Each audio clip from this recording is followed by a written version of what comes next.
It was an historic step in the decades-long battle for self-rule. For the first time, Palestinians were voting for their own legislative council and president in the West Bank and Gaza.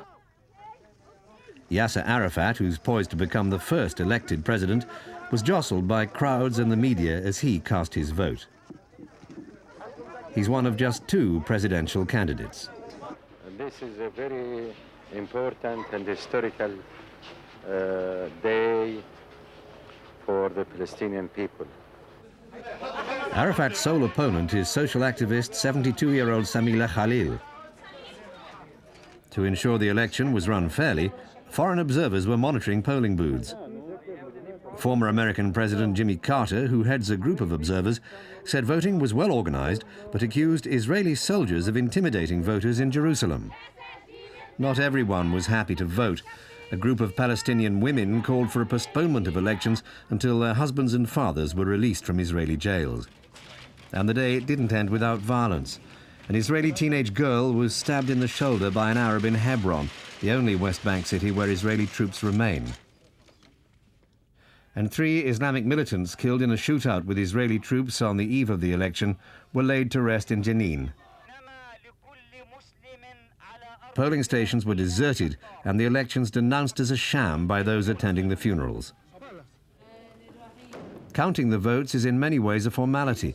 There's no doubt Yasser Arafat and his Fatah faction will dominate the legislature.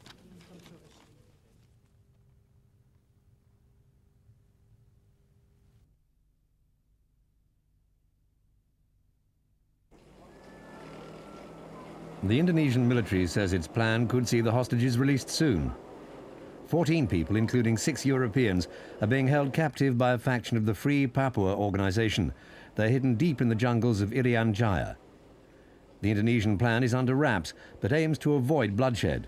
The kidnappers asked for a delay before it's implemented. German military attaché Lieutenant Colonel Wilfried Hermann says he's confident the Indonesians will succeed. Bishop Munninghoff, who's visited the hostages, says they're treated well but want to go home.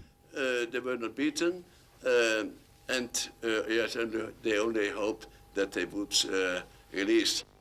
The separatist movement began in the remote villages of Irian Jaya.